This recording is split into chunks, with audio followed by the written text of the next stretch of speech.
It's kind of a weird feeling when you're sitting there playing what is likely going to end up becoming one of the best video games ever made. I'm talking about The Legend of Zelda Tears of the Kingdom, and I've already done a video talking about 5 things that I love about the game and 5 things that I don't.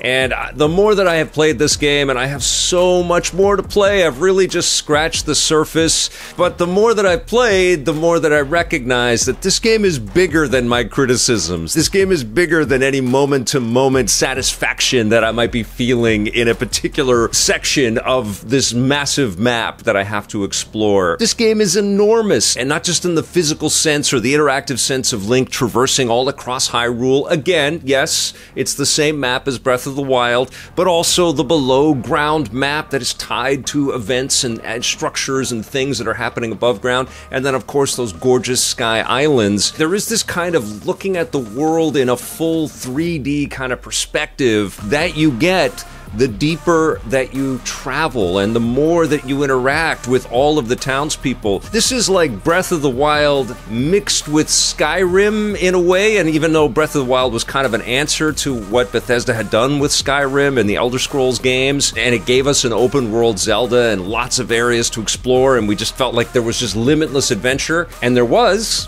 and it became my favorite game of all time. But the more that I'm playing Tears of the Kingdom, the more that I recognize that extra 6 years of tuning and tweaking that Nintendo was able to do in this rich world, this rich landscape that they already created for Hyrule, was just absolutely genius on the part of Nintendo. This is a game with so much minute, granular detail. Everywhere that you look, there's nothing that's been crafted in this title that is an accident. There are lots of emergent moments because so much of what you do in the Tears of the Kingdom experience is craft your own way out of things. You're always in trouble. This game is like going to Australia. Everything wants to kill you. You can't climb a mountain without slipping down and freaking out, and your stamina's not quite enough, and then the rain comes and you're sliding, and you don't have an elixir to help you climb the mountain a little bit further, so you might die from falling off the mountain, or some dragon or some giant boss might find you and jump on you, or some skeletons might pop out of the ground, and you've run out of steaks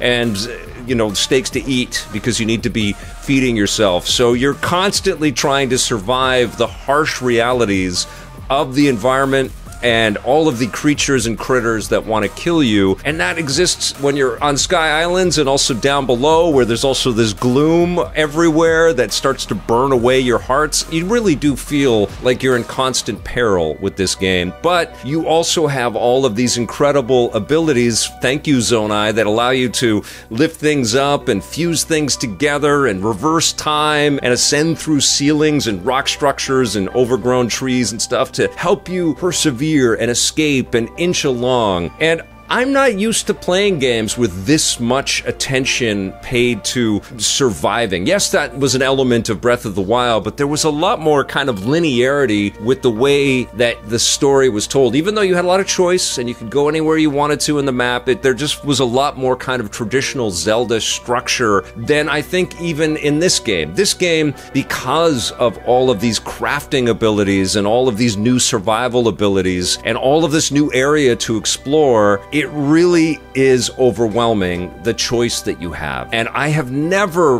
gone off on so many side quests and been completely lost going and starting the game and turning it on and saying, I'm doing this now. And then suddenly I'm off looking for all of the underground routes that exist below all of the shrines underground for hours and hours and hours. And that wasn't what I wanted to do. I wanted to go through the sandstorm in Gerudo and figure out all of that puzzle. But nope, I got lost underground for hours and hours. Or I see a shrine way off in the distance. I see the little curlicue of that sort of green glow, and I go, I gotta get there. And so you figure out different ways to get there, whether you have a craft with an engine on it to get you further a little bit, or you use your little buddy's ability to blast a wind gust forward for you so you can paraglide there a little bit quicker, and you find little cracks and crevices so that you can climb those mountains even inside of these rainstorms, or you create a structure over top of yourself so you've got some of the rain protection, and you try to figure out a way to use that to kind of keep climbing up. It's just constantly giving me new toys to play with and new things to figure out, and I'm really starting to understand all of the intricacies and the relationships with the different population across these lands as well. Characters referencing other characters, not just the that you have to go and find and bring them back together. There's secrets and little X's on the map that keep popping up, and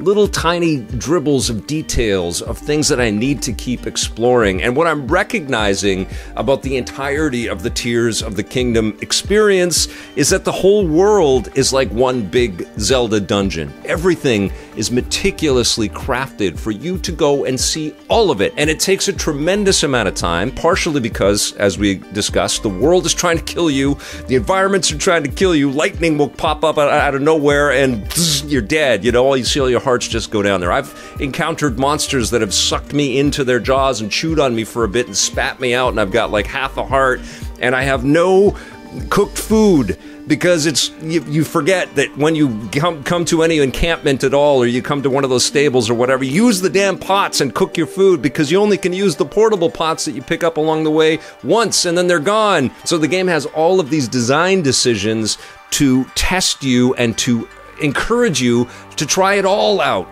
to go everywhere. And I don't play those persistent survival experiences like that. I don't just sit at a computer or my console and just get lost in trying to stay alive. And there's lots of games that are very successful like that. And I also didn't play a lot of Minecraft. I absolutely appreciate the beauty of Minecraft, but I just look at the time it takes to build all of the structures and things, and I've just never thought like that. And so this is a Zelda that says, well, we can make all of those cool ideas a lot more accessible and tune them and tweak them in a Zelda direction for longtime fans with a new game crafted on the roots of all of the work that we put into our previous game that will be the Zelda experience that we play for the next 5, 6, 7 years before the Zelda team comes out with something else that will blow our mind. And where they go after Tears of the Kingdom is something to really wrap your head around. I mean, that is going to be a massive achievement, whatever they do next. And Aonuma has said that this is the kind of structure going forward. I love the classic Zelda. A lot of you have gotten back to me about your thoughts on Tears of the Kingdom and miss the top-down 2D Zelda experiences. I love those as well. I would love Nintendo to revisit some of those kinds of concepts as well. But there is something to be said for playing a game with this much ambition, this much choice, a game that asks you to really live in the world, to get the most out of it, and to really appreciate its details. This is a majestic, incredible experience. I'm not at the point where I'm saying this supplants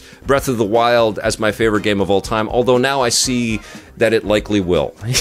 I'm at that point, and part of my realization of how powerful this piece of software is seeing the way that it has just wrapped up game culture. Every time I log on to any social media platform, invariably some post or some little video or something will pop up showing me a section of Tears of the Kingdom that I hadn't even considered. And I know all of you are going through the same thing too. This is the zeitgeist. This is like taken over, and I have quibbles. I still have issues with the destructible weapons. And I do have this desire in me to be constantly seeing new things. As a game reviewer, that's the way I have always looked at video games. So when I'm looking in this world and I reflect on my time with Breath of the Wild, I'm like, okay, well, I wish that it was a totally different environment, a totally different planet or something that we were cruising around in. And I have that innately as this guy that sees hundreds of games every year and has for so long. But all of that kind of, you push it away the more that you play, because there is so much new detail. There are so many embellishments and so many intelligent choices built on the idea that Nintendo was able to refine what they had already done and craft on top of it.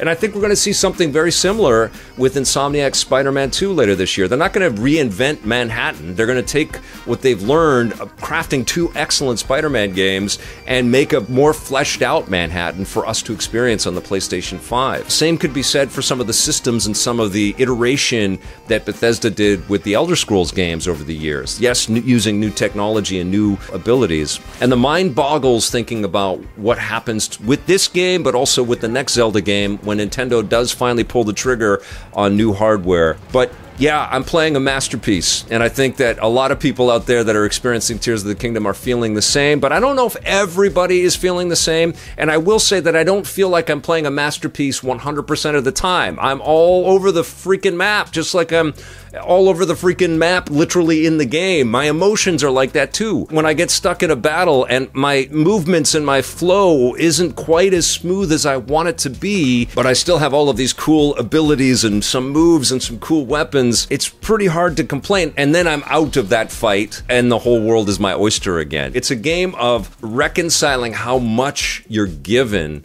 and how much freedom you have. And it's also one of these types of experiences where you're playing it, and I don't know if this is the case for you guys, but there's a lot of time where it's like, God, I dreamt that we would have video games like this. I felt that before with Breath of the Wild for sure, but this is taken to a whole other level, you know, looking up and realizing, wait a minute, I can go all over there, I can cruise around in there, I'm gonna do a new dungeon experience right there, I'm gonna have a big huge boss fight over there, and then I'm gonna be under there, and I gotta go over there, and where's my horse? You know, there's a lot of that too. I leave the horses behind everywhere because you get off the horse and you got to climb a mountain. It's like, my horse can't get to me. Bye, horse. Hope you're okay. But God, I freaking love this game. I have to move on though. I'm into like this crazy summer where all these big titles are coming, and you guys know what I'm about to review, and I'm going to come back with some of those other reviews. But I know now this is a freaking masterpiece. It has consumed the world, and Switch players are going to be playing this throughout the rest of the year and for years to come. We're going to be talking about this